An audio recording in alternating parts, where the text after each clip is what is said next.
Hi, I'm Derrick Jensen. This is Resistance Radio on the Progressive Radio Network. My guest today is Brian Ertz. He's board president of Wildlands Defense. He spent the last decade resisting this culture's depraved relationship with the natural world via grassroots organizing, national media initiatives, administrative and legislative policy advocacy, and support of a variety of litigation efforts aimed at preserving a wide variety of landscapes and wildlife species in the West. So first, thank you for your work, and second, thank you for being on the program. Oh, thank you. Thank you for having me. Why don't we start by talking about a campaign that's happening right now having to do with some prairie dogs in Colorado? Sure. Well, in Castle Rock, Colorado, which is a community south of Denver, there's a piece of private land that the Castle Rock Town Council is considering amending its planning ordinances to accommodate the proposed development of what has been deemed in media one of the nation's largest malls. And as it happens, that landscape is currently home to one of the more significant black-tailed prairie dog populations left on the Colorado Front Range. And so there's conflict there with respect to, obviously, if they are allowed to build the mall without accommodating some translocation of the prairie dogs, then one of the more significant populations of prairie dogs will be gassed and or buried alive prior to the bulldozers moving in to begin the development. And so today the town council is holding a hearing considering those planning level changes, and local activist Deanna Meyer is resisting those efforts and encouraging the community to postpone development of the mall until a biologically viable translocation effort can move the prairie dogs to safety. So can you tell me, and tell listeners, I mean, you're a seasoned activist, and can you walk activists through? There's two directions I want to go. One is to talk about prairie dogs. Let's do that in a second.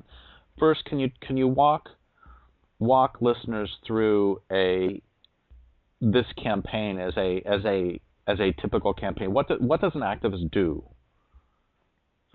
Sure. So typically, when I get called or others get called, there are different approaches to activism with respect to confronting or incentivizing responses that are compassionate and conducive to ameliorating tensions between wildlife and this culture's depraved relationship with wildlife.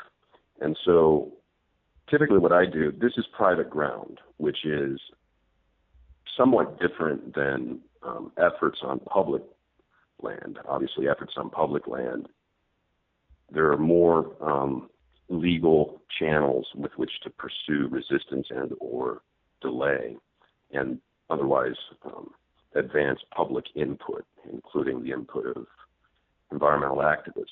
And so on private ground, what we're dealing with is a whole different set of regulatory regimes which are dictated more at the local and county levels, and then also the ability to engage with media pressure and really drive home what's happening to the prairie dogs, give the prairie dogs a voice within the local community and potentially the regional and national community, such as to facilitate a leverage against the developers' interest in their own vanity and in their own promotion of their economic interests as far as marketing is concerned. And so what we do is we bring to bear various media contacts who are sympathetic, hopefully. And, for example, Deanna has done a great job of local media, garnering the attention of local media and regional media.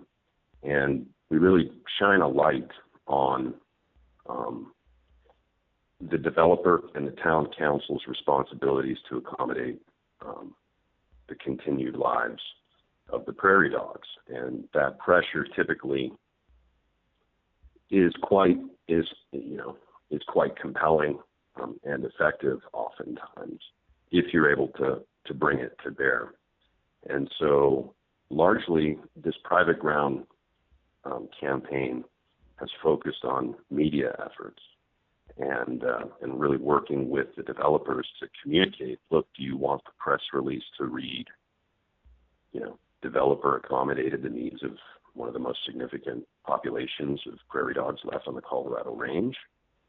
Or do you want the press release to read, shoppers at new mall are, frequenting a burial ground? And so you really just give them that option and try to work with them on their posture. And oftentimes, mall developers don't really care about the prairie dogs. And so you have to ramp up the efforts in that regard and really make as much noise as you can.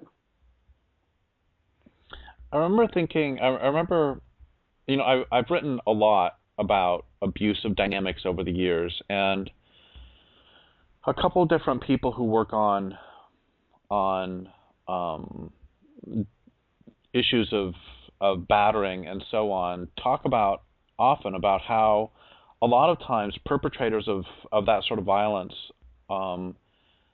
because they're gaining tangible benefits from their exploitation, they're oftentimes not amenable to discussions of good or discussions of what's right, because they're getting something out of it. It's like trying to talk a slave owner out of owning their slaves for moral reasons when they're making a lot of money at it. And one of the things that so many people have said to me does work, and I'm just saying this in sort of along the same lines as what you're saying, is that oftentimes perpetrators of these sorts of violence are oftentimes very sensitive to their image. And that's oftentimes one of the only, you can't get them through appealing to their conscience. What you can do is sometimes get them through appealing to their self-image, to their public image. Absolutely. And I think direct confrontation is the best way of doing that. And really, I think you have to be able to demonstrate. Well, for example, working in the environmental community over the past decade, there's been, there are often different postures with respect to how environmentalists pursue advocacy.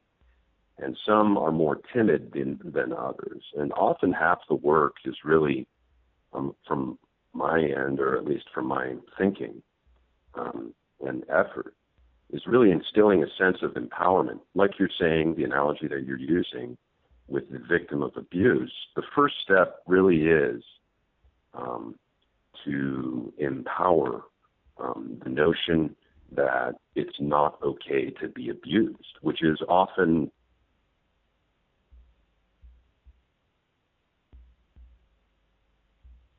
abused, and in my personal experience with people that are abused, they don't see the problem, or they struggle with a clear indication of the problem. And so the first thing is really engendering a sense of empowerment, and being okay with taking a firm stand and taking back our power with respect to advocacy on behalf of wildlife communities that are being abused.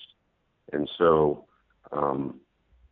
taking that power back and really engendering a notion that this is actually an important thing, it's a right thing, it's the right thing to do.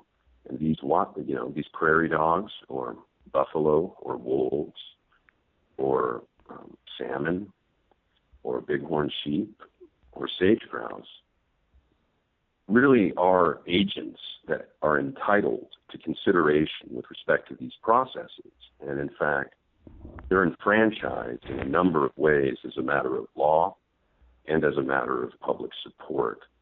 And so conveying that and really, confronting it with those who have an economic interest in the destruction and in the want and in affliction of suffering can be a really powerful way of advancing advocacy and in creating a space for more favorable outcomes. So can we, let's back up and go a different direction for a minute. Let's talk about prairie dogs. Can you give? I don't think most people probably know. Most of the listeners probably don't know a lot about them. I mean, what we can say off the top is they've been reduced to about less than 2% of their range and 2% of their population. I also know that at one time, the largest prairie dog community in the world was about 25,000 square miles in Texas. That's one community, and that they're gone, of course, and they've been reduced almost everywhere. Why have they been reduced? Tell me about how. I mean, get people to fall in love with prairie dogs. I mean, tell us how cool they are. I grew up in eastern Colorado, by the way. I mean, on the Eastern Front, by the way, and we didn't have prairie dogs right where I lived, but there were prairie dogs within a couple miles, and I saw them all the time. They're cute as hell. And so tell me about prairie dogs and tell me about what has happened to them. Sure. Well, for example, the black-tailed prairie dogs that are currently under siege right now from the mall once existed from Canada all the way into Mexico. And these populations, the communities of prairie dogs, were in, the billions with a B. And the relationship that prairie dogs have to the prairie is essential, i.e., by, the very character, and this is the case with many species, the very character of the very landscape itself is made so by the influence and by the inclusion of the prairie dogs in the community of life that exists on the prairie. Prairie dogs burrow, they exchange the soils in a way that enrich the soils, and the vegetation communities and the wildlife communities all are, dependent on the health and well-being of prairie dog communities. And so the prairie is by definition a landscape that requires prairie dogs. Black-tailed prairie dogs and other prairie dogs are very wonderful in the way that they interact with each other. They're very charismatic and gregarious. They speak to each other using languages, and scientists have been able to describe, specific dialects between different communities of prairie dogs with their use of language. They hug and they kiss each other. They take care of each other. They express compassion and love. And one of the really unique things about prairie dogs is the way that they draw you in with that sympathy or even empathy, that you can relate and experience a compassion that is really familiar in a way that is really unique. And so in the early 1900s, prairie dog populations were exterminated largely to accommodate ranching, so the agricultural production of livestock on the western landscape. And what they did was they poisoned prairie dogs en masse, killing billions of prairie dogs. As you mentioned, they currently inhabit less than 2% of their former range. And their populations are 1 to 2% of their former communities. And they're acute, so they're isolated from each other, which is a really significant problem when you're talking about their landscape influence and their contribution to the character of the land of the prairie. And so largely, the ranching culture destroyed the prairie dogs under, uninformed notions of prairie dogs' influence on the landscape. They believed that the prairie dogs ate all the grass that they wanted for their cattle. And they believed that, prairie dog burrows are dangerous to livestock who step in the burrows, and livestock don't step in the burrows. It's just a lie. And so often these misperceptions, and I would argue outright hostility with respect to the livestock culture of death, have created conditions whereby widespread extermination of entire living communities results. And that's what happened with the prairie dog, as well as wolves and other, bison and other wildlife that is perceived to compete with livestock. The government largely was captured by the livestock industry, or the government facilitated the extermination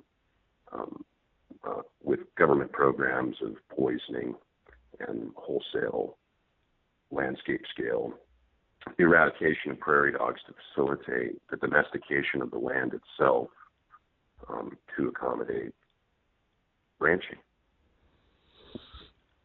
My perception, I know this was the case about 10, 15 years ago, and I presume it hasn't changed, is that in some states like Kansas, it's actually against the law not to poison prairie dogs on your land. Correct. In Colorado, there are counties right now that require, as a matter of ordinance, and there's actually going to be, hopefully there's some advocates that are wanting to challenge that, but that require private property owners to poison prairie dogs on the private property. I mean, government ordinances. And so this continued misperception and the continued hostility toward prairie dogs is a problem, and it's a depraved problem. That's the hatred of certain creatures. I'm thinking of prairie dogs, and I'm thinking of wolves. We could name a bunch of others too. It goes, for me, it's always been very clear that this goes far beyond simple economic. I mean, for one thing, like you said, cows don't, and we had cows when I was a kid. I grew up around horses and cows in eastern Colorado, and like I said, we didn't have prairie dogs right where I lived, but we actually had two pieces of land when I was a kid. We had the place where we lived, and then we had what we called the land, which was, 30 acres. And, my father was pretty wealthy when I was a kid. Anyway, we had about 30 acres that had some alfalfa land on it, and there were prairie dogs on that land, and we also ran cows on that land. And it was just like 3 or 4 cows. And the point is that no cows, no horses ever stepped in a prairie dog hole. I've never heard of anybody having a cow or a horse step in a prairie dog hole. It's a complete fabrication, like you said. Yet there's still, that was just this superficial excuse for an underlying hatred on the part of so many people toward prairie dogs, toward wolves, and toward, we hear this with the bison as well. And can you segue into another thing? I'd like to come back to prairie dogs in a while, but you have had the courage to step into one of the most overtly nature-hating processes that we normally see. Can you talk about the derby? Sure. So. And people aren't going to know what this is, and people probably who are not in the West are going to be horrified. People in the West may go, "Yeah, I've seen this sort of thing. It's really horrible." Talk about the hatred of coyotes and wolves, and directly your experience in the derby. Sure. So the hatred, I've been working on the wolf issue for a number of years and throwing reason at it, throwing science at it, throwing law at it, throwing every sterile notion, objective notion at it that we can. And as you say, it really isn't those economic self-interested arguments or any rational interest that drives the hatred for wolves and the policy against wolves. It's something else. It's a vitriolic something inside. Well, wait. Wait, there's like in Washington State, I don't know the rules in Idaho, but in Washington State, if a rancher is running cows on public land, by the way, at greatly subsidized prices, and if one of their cows is killed by a wolf, they are actually given, I believe, twice market value for the cow, which means from an economic perspective, they'd be much better off if the wolves killed all their cows than if they sold them to market. I mean, if as a capitalist, I'd much rather get twice the going value, wouldn't you? Absolutely, and that's what I mean by the economic self-interest have all been accommodated, both by private conservation organizations or wolf advocacy organizations, as well as government programs. It's not an economic self-interest that's legitimate, though they put that out in the media. They hate wolves just the same. They want them sterilized from the landscape just the same. They employ government federal programs under Wildlife Services, which is an organization of the U.S. Department of Agriculture that poisons, traps, and aerially guns wolves away at the landscape scale. And so with the delisting of wolves in Idaho, back to the derby thing, with the delisting of wolves in Idaho, which they're still listed in Oregon, Washington, Utah, and elsewhere. But with the delisting in Idaho, what that opened up was an opportunity for a predator derby, which was a culmination of the vitriolic hate that has always existed for wolves into a public competition whereby hunters gather and kill as many wolves and coyotes as they can for cash prizes for the largest wolf killed, for the most wolves killed, the most coyotes killed. And then they publicly celebrate the slaughter by displaying these the dead wolves and coyotes in public and passing out the cash prizes, including to children. There are age categories for these things. And so this hasn't happened with wolves. It has happened with coyotes over the years in various places, but it hasn't happened with wolves for many, many decades as a result of their listing under the Endangered Species Act. And so with the delisting, that happened in a place called Salmon, Idaho. Just over a year ago was the first annual wolf and coyote derby that where an anti-environmental interests were able to publicly celebrate the wanton destruction and meaningless infliction of suffering upon wolves and coyotes. And so this is really a vitriolic thing. It's really a cultural thing. It's a culture of death. It has no reason. They're compensated economically, as you mentioned, twice over often. They're already subsidized on public lands, and part of that reduced price and use of public lands is justified by, the ranchers are going to have to sustain the economic encumbrance of dealing with predators. They've already got government programs gunning them down, wolves and coyotes and other predators en masse. And really, this is just an expression of hate and of depravity that existed and started up for wolves, at least in Idaho again. And so we, a few of us infiltrated the first annual derby to expose it and publish the degree of the depravity.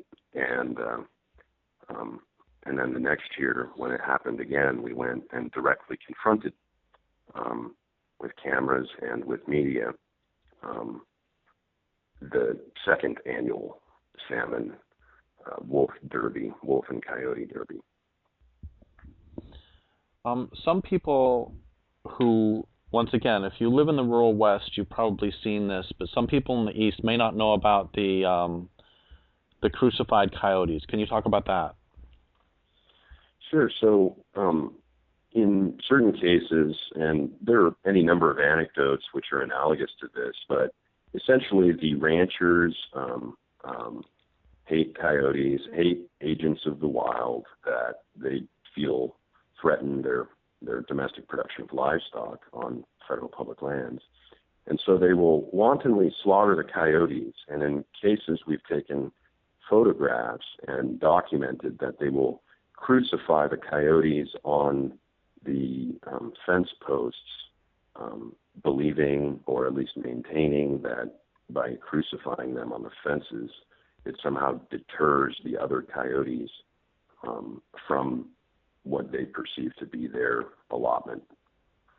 And so there are just absurd notions, and this culture just does really horrible things to, in just as a matter of their operation and their continued supremacy over the land, their continued influence on the land. So you'll see various things like beheaded coyotes and crucified coyotes on the fence posts to deter other coyotes from, being on the landscape where their sheep or their cattle are. There's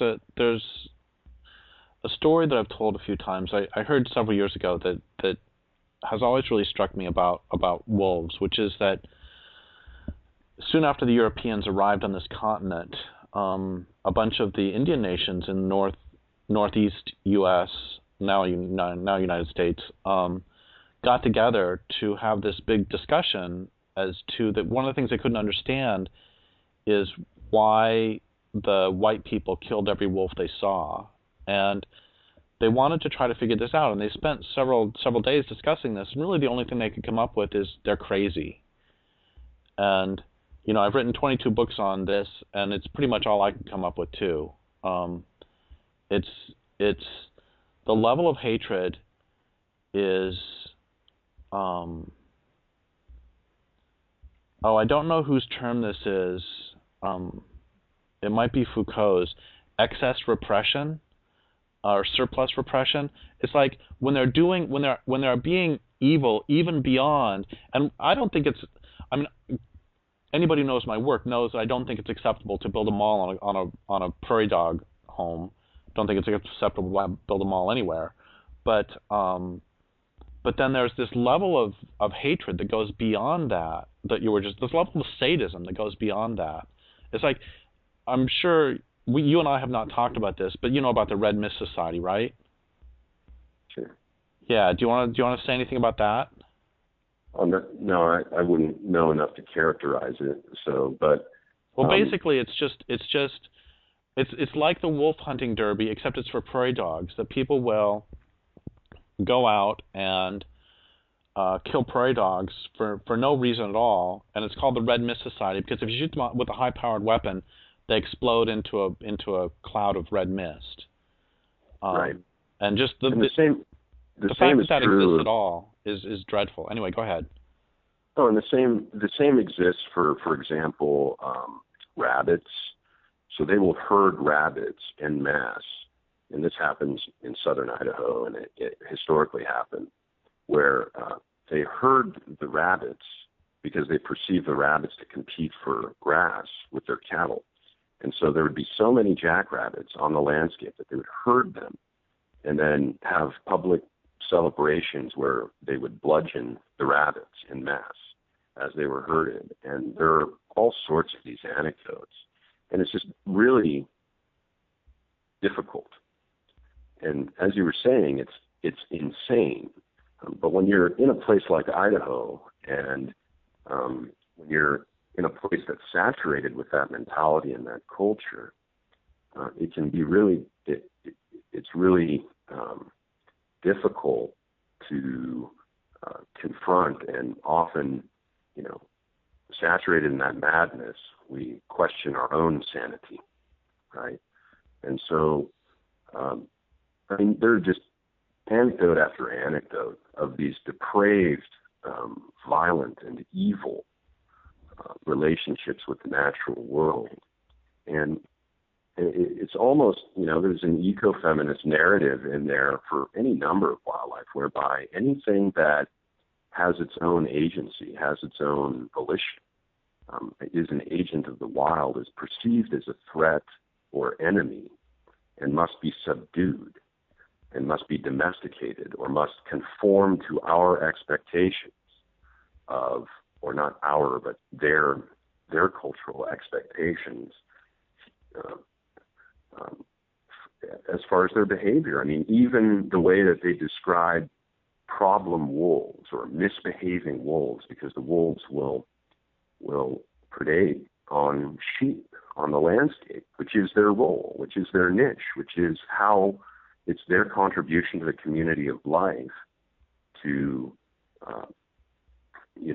to their influence is to move ungulates around, or one of their contributions is to move ungulates around and to cull the weak ungulates on the landscape. That's where the trophic cascade comes from, and where a limit on an ungulate's consumption of forage or consumption of grass comes from, such that any number of beautiful expressions of life can live in whatever harmony the landscape decides. And so, but the agents of the wild are punished for that, and it's perceived that they're doing wrong or misbehaving whenever even grasshoppers, they spray grasshoppers en masse with pesticides on public lands because the grasshoppers eat the grass. Which reminds, go ahead. And they do everything they can to maximize the agricultural production on a landscape the size of Texas and California combined with respect to public land, maximize the production of domestic livestock, the agricultural production of livestock. And they spray pesticides and herbicides to facilitate that production from crop dusters over our public lands. And they sterilize the landscape of predators, grizzly bears, eagles, wolves, coyotes, prairie dogs. They rabbits, as I mentioned. They do everything they can to wage war on the wild, the will of the land itself, and to bring it into conformance with a domestic production, a domestic agricultural production. So, two things. One of them is that you mentioned grasshoppers, and this reminds me of something that I just learned not very long ago, which is the largest by area mass of living beings in North America was not passenger pigeons, as I would have thought. There were more passenger pigeons, 6 times as many passenger pigeons as all other birds combined in North America. Those huge flocks of passenger pigeons. But the largest mass of beings was the Rocky Mountain locusts, who would sometimes get in swarms as big as the size of Texas through the Great Plains. And they're extinct. And they went from swarms the size of Texas to extinct within like 30 or 40 years. They were exterminated around the turn of the 19th to the 20th century. That actually was not, in this case, cows. That was, in this case, the plow. But the point is that you get a mass of beings the size of Texas is exterminated within 30 years. That's absolutely extraordinary. But then I want to go another direction, which is how did you become an activist, and what is it in you? And Wildlands Defense is you and your sister, right? And is it other people too? Yeah, I mean, it's Deanna, it's whoever, it's a collective. Essentially, this is the way that I look at organizations. Uh-huh. The way that I look at organizations is we should use the organizations, not the other way around, right? And so the organizations should serve our activism, not the other way around. And this is unique, I found, within the organizational community at large. But what happened with Wildlands Defense is that my sister, Natalie, who she's the executive director, and she's been in the central Idaho backcountry tracking wolves, being with them, learning from them, listening to them for the past 6 or 7 years. And what happened is they learned of Echo, which was a wolf that made it to the north rim of the Grand Canyon. this last year. And so she was called to as a guide, or as a source that might be able to get a journalist from the National Geographic to experience echo directly. And so when that happened, that really prompted our organization of Wildlands Defense. It took her roughly a day to find echo on the North Rim and to howl with echo with the journalist from National Geographic. And it was that howl, that inspiration, that really motivated our organization. And then, for example, activists in Colorado needed some, consultation with respect to how to deal with a mall developer in Castle Rock. And so we pivoted there. And we've got a number of campaigns that are underway. But essentially what we do is support activists that are willing to do the work. And so we have, an organizational hat to do that, which has a number of benefits.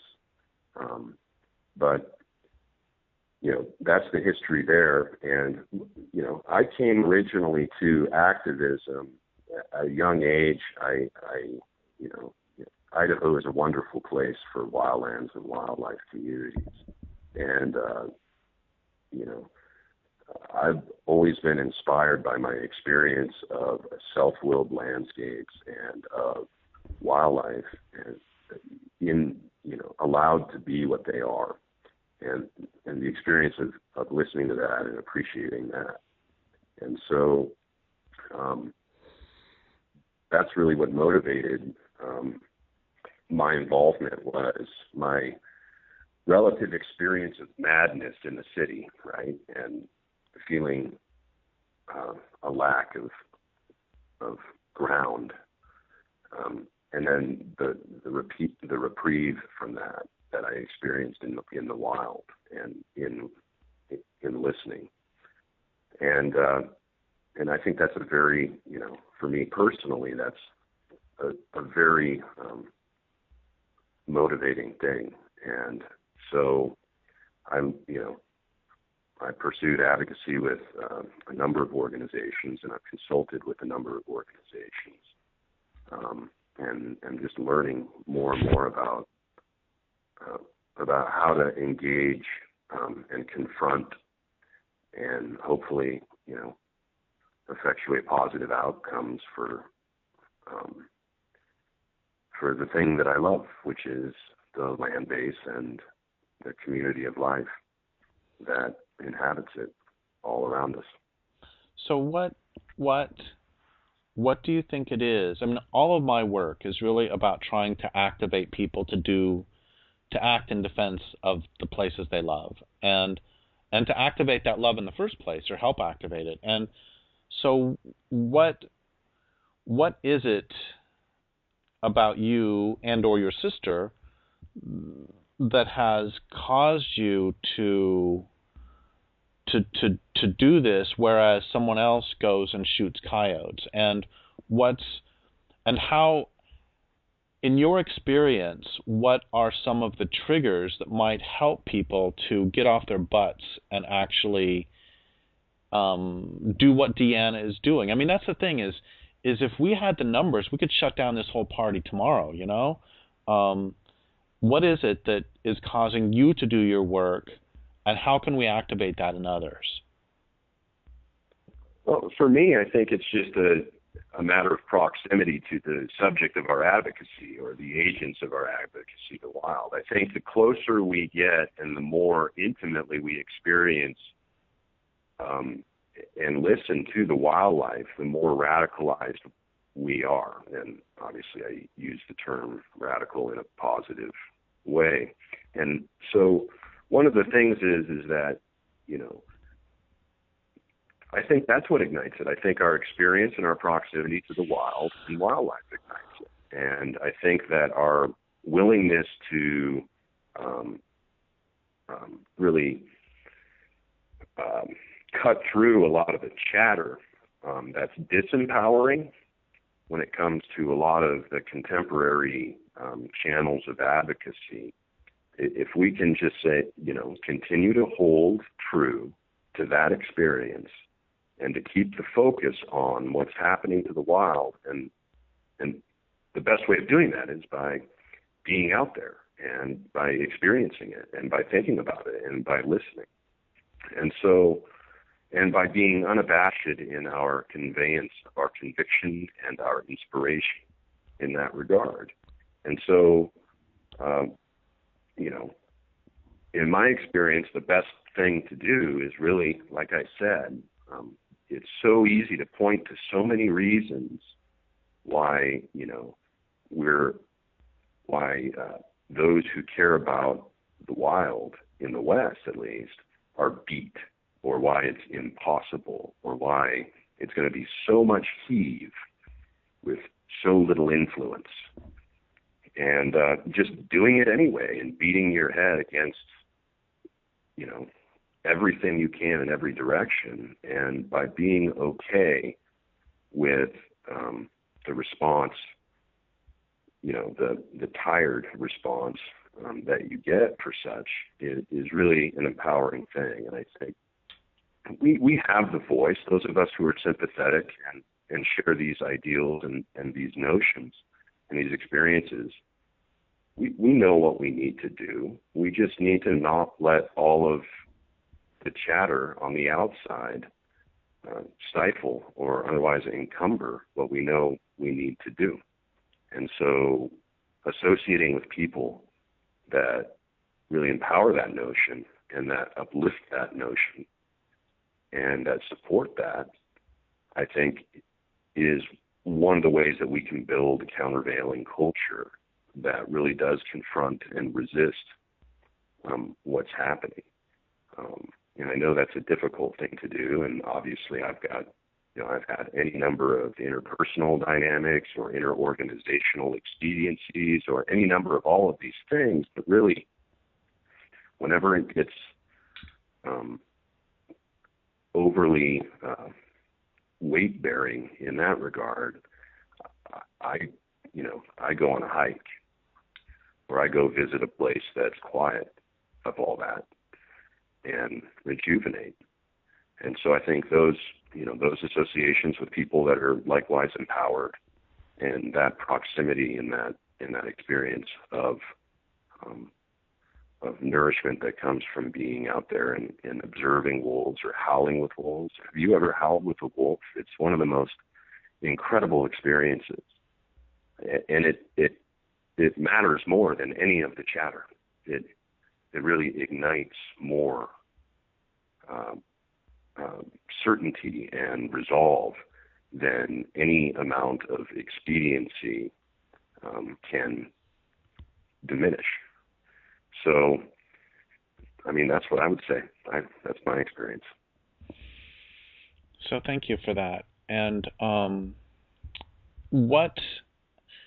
we have probably 4 or 5 minutes left, and I guess I have a couple questions. One of them is, what would you, if somebody is listening to this and they want to either assist you in your work or assist the prairie dogs, assist the wolves, what do you want? Here's the question, really. What do you want listeners of this interview to do? Well, I would like, I think, very similar.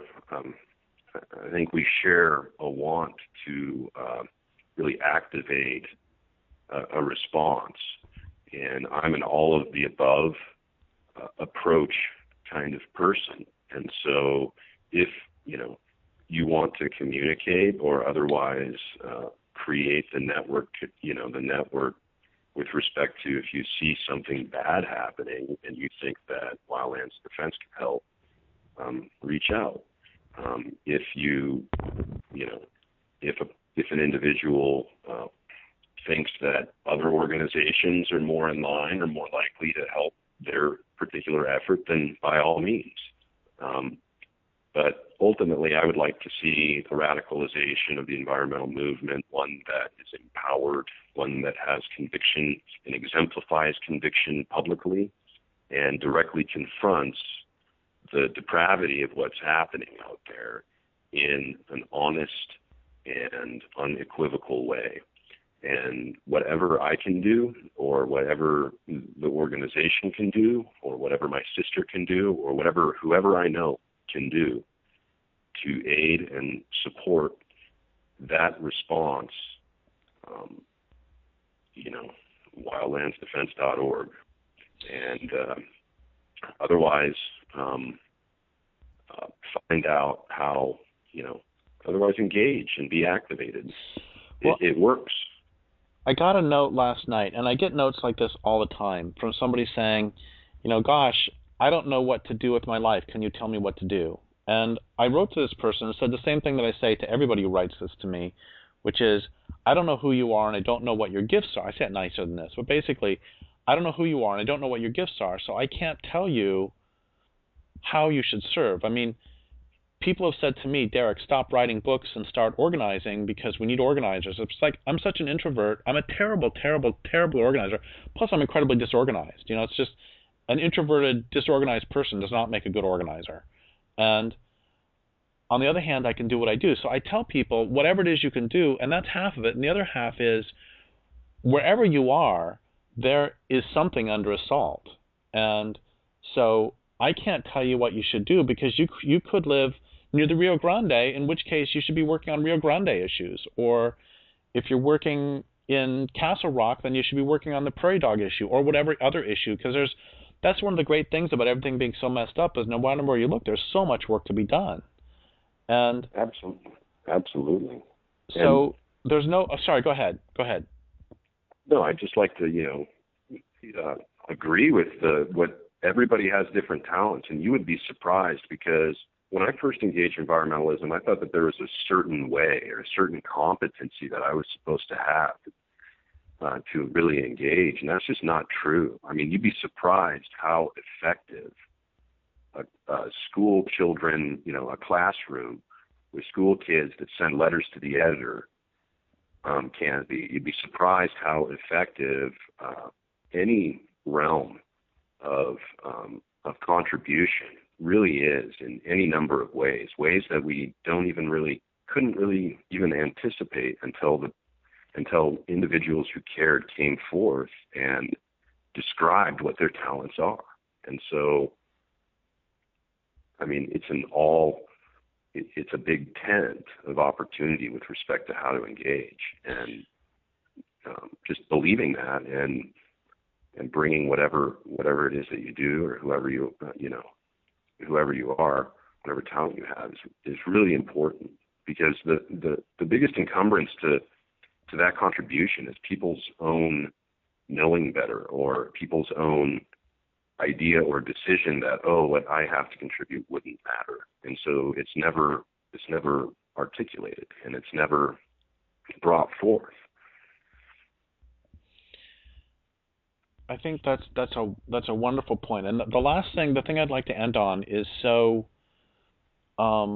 if you could have, I think you've sort of said this already, but if you could have listeners to this interview take away one thing that they know in their heart, what would it be? It's like, I heard this great interview today. What was it about? And basically, give them the soundbite you want them to walk away with. Just